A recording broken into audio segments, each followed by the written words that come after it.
spring cleaning.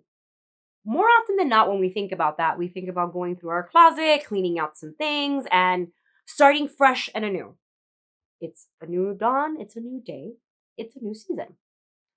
But this rendition of spring cleaning is going to look a little different. And its purpose is to help move you forward in the higher version of you. So, on today's episode of The Road Leads Back to Me, we're going to talk about spring cleaning, Friends Edition, and Energy Edition. Let's talk about it.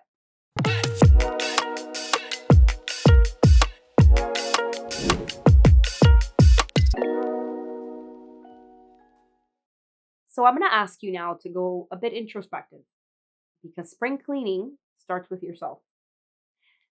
I want you to ask yourself and do a personal check in. How do I feel about myself? What's being held against me, or what's holding me back, rather, from becoming the higher version of me? Do I not believe in myself? Do I think people are going to make fun of me? Do I think it's silly? Who reinforces that is the second question around you. Because once it starts introspectively and we are able to connect with what we feel, then we can action on that and reinforce by holding boundaries with the external. So asking yourself and doing that internal inventory of where am I in life right now and why? And instead of just blaming yourself, I want you to ask yourself if you have a relationship with someone in your life that just doesn't always feel good and maybe makes you feel less than or makes you feel bad about yourself. I want you to ask yourself why. Notice there if it's something mutual, because sometimes one person, it'll become almost like a passive aggressive type of dynamic. That's toxic. And it's also chasing dopamine to almost want to be right. That's ego driven. We're not trying to do that because we're trying to clean anything that is in the way and cluttering and anchoring us, and ego will anchor you. So being mindful of our ego is another thing that we need to clock respectfully, and also know that we are allowed to hold boundaries. And even if that has been the dynamic, we have the right to respect. And you need to know that.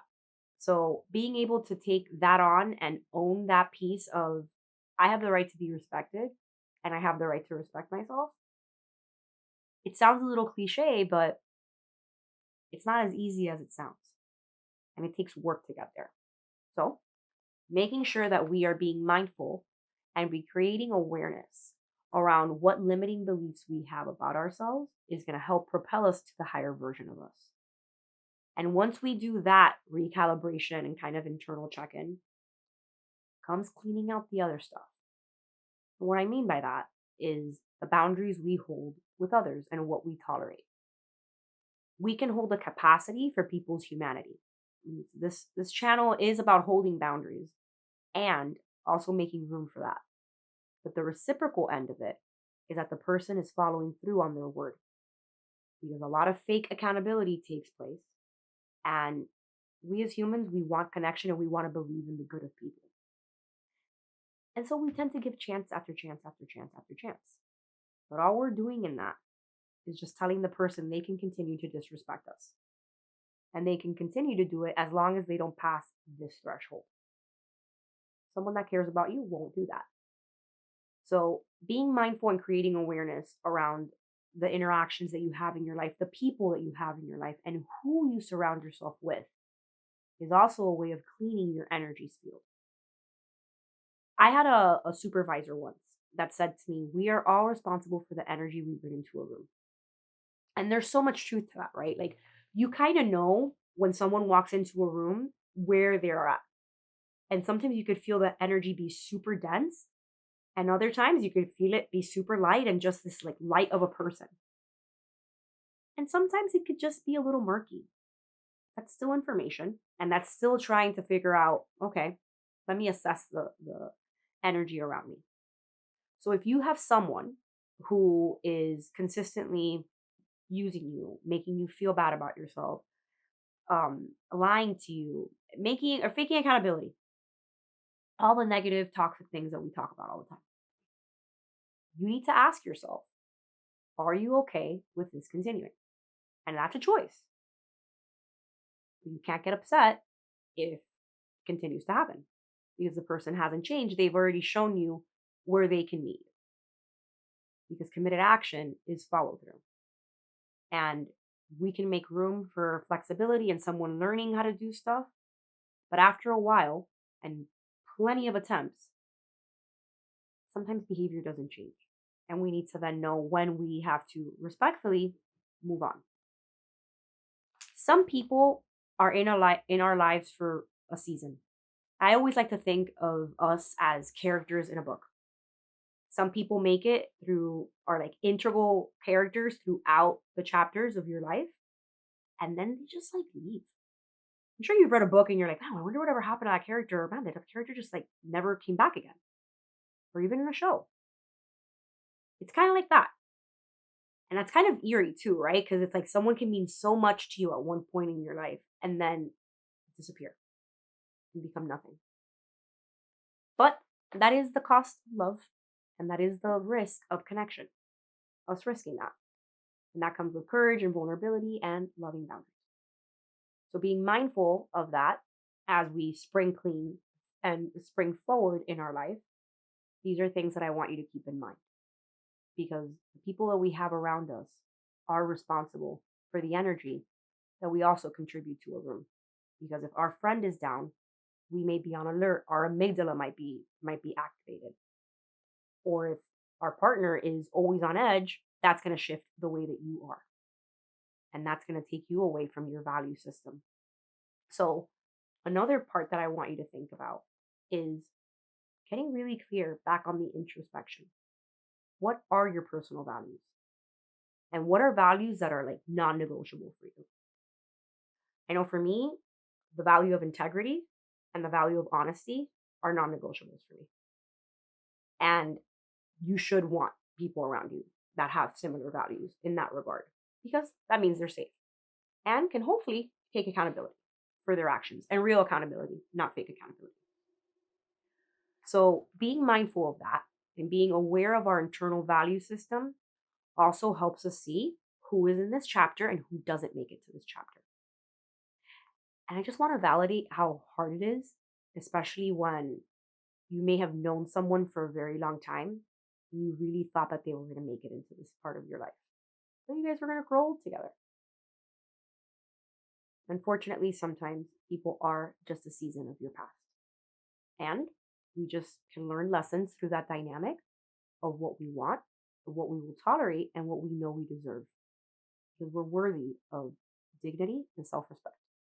That's a humane right for all of us across the board.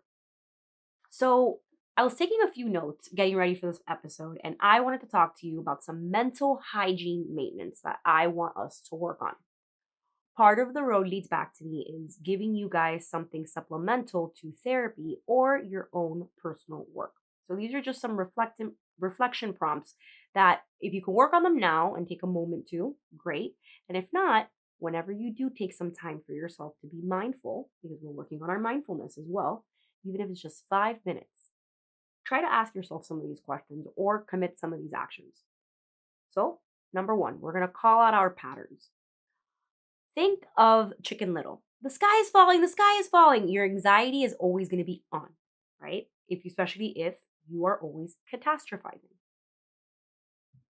From a spiritual level, I can tell you words are spells. So what you say will be willed into existence.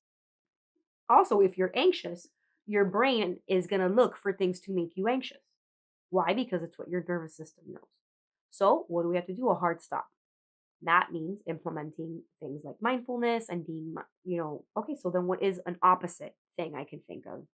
Well, what is the best thing that could happen instead of it being bad? What if the best thing happens? That initially feels so inauthentic and so fake, but it becomes a habit after a while. And then you really do start figuring out, all right, if I take a moment, I now know that I can calm myself down. Maybe it's not the worst thing that it can be. So that's one call to action. Another thing is all or nothing thinking or black and white thinking.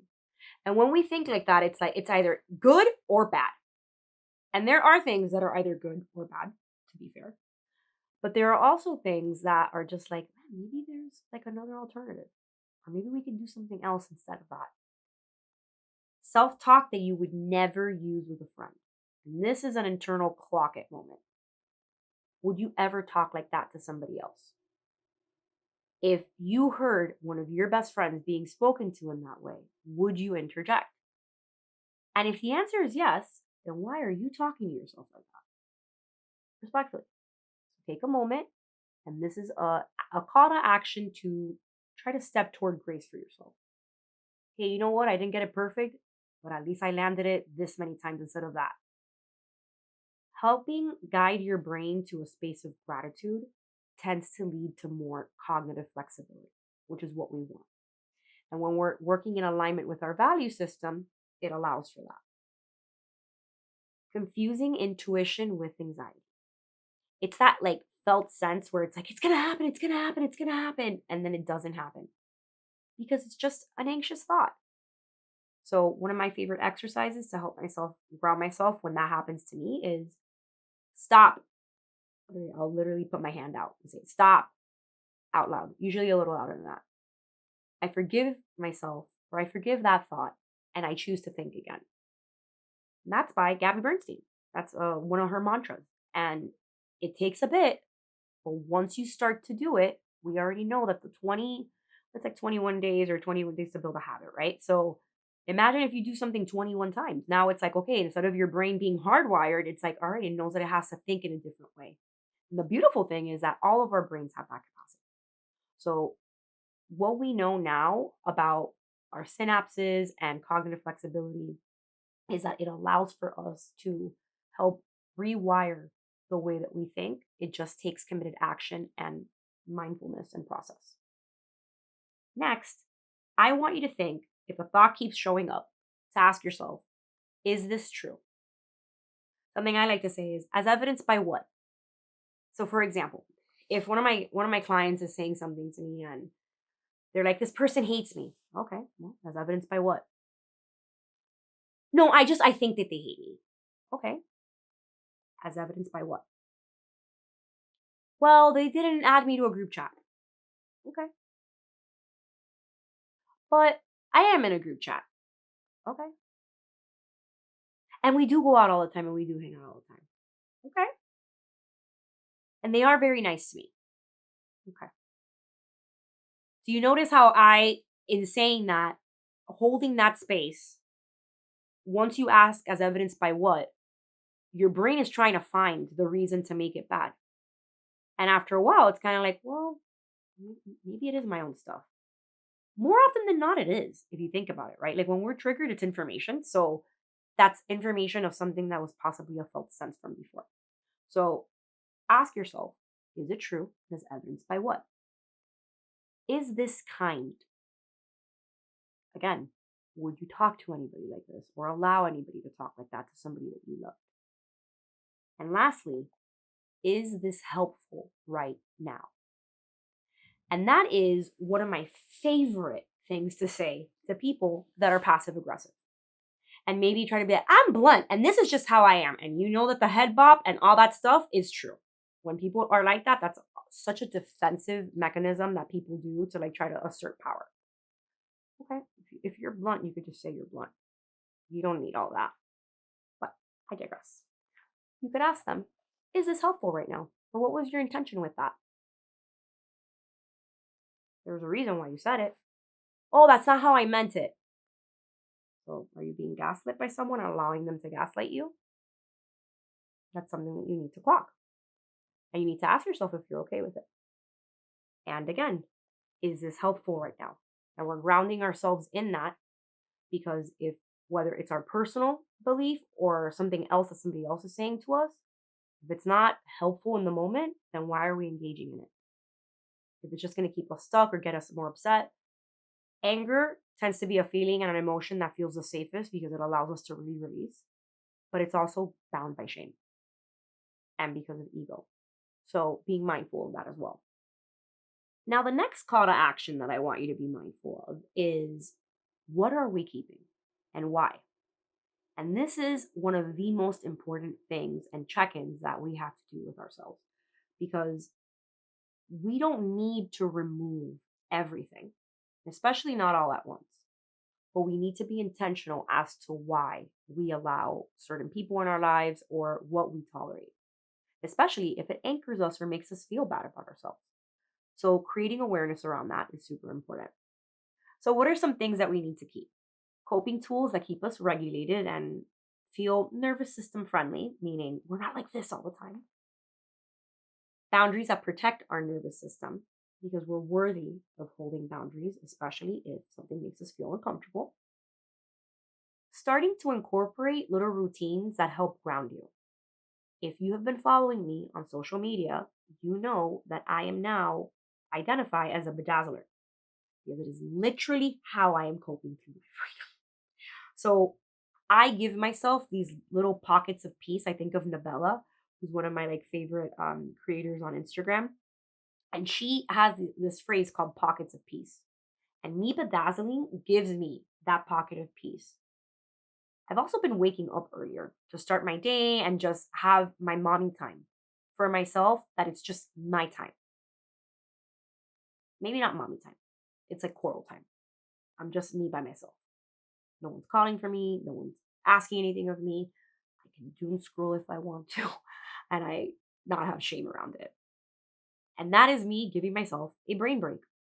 And I can tell you this much since I've been starting this little morning routine of mine, my days have been much smoother because I have a moment instead of being, I am in Miami, guys. I have to drive on the Palmetto. If you know, you know. I play Mario Kart every single day of my life. It is very dysregulating to have to drive through that. So I'm very grateful that I'm actually much more chill and I feel much safer driving myself and my children in the car every morning. So having those mindful moments and creating those small habits sometimes start at like 10 minutes, 15 minutes, and you carve it out when you can. But just give it back to yourself, whatever it is that you're doing to help self soothe. And I want you to also, lastly, check what relationships around you fill your cup and whose cup you've filled as well. That's important because when we have someone that we know, it's kind of like those friends that you maybe don't talk to all the time, but when you do, it's like time has never passed, right? But still making that effort to speak to that person or making that effort to still have healthy connection.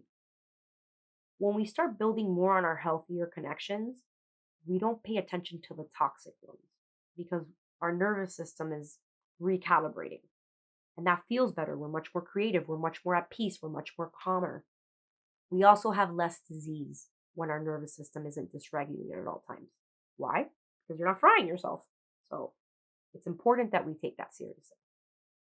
And lastly, spring cleaning isn't just about removing, as I said, it's about being intentional of who you want around you and how you want to present, especially in this next version of you within this next year. We're already on March of 2026, which is nuts. The days are long, but the weeks are short. So make them count. Something I want to leave you with today is a reminder that you are allowed to outgrow certain people, places, or things that are around you. You don't have to stick around just because it's what you've known, because more often than not, what you've known maybe belongs in the past, because that's no longer the person that you are today. That's the hope, right? You evolve into a better human. And sometimes, unfortunately, people just stick around to what they know and want to stay stuck. And that's a choice. And you can leave them where they want to be. You don't have to go and do that, especially if you feel like it's anchoring you down. So I hope that all of this was helpful and my little spring forward metaphor was helpful. And I want to let you know that I'm going to try this new thing where I'm going to be adding some journal prompts into the bottom of the screen today.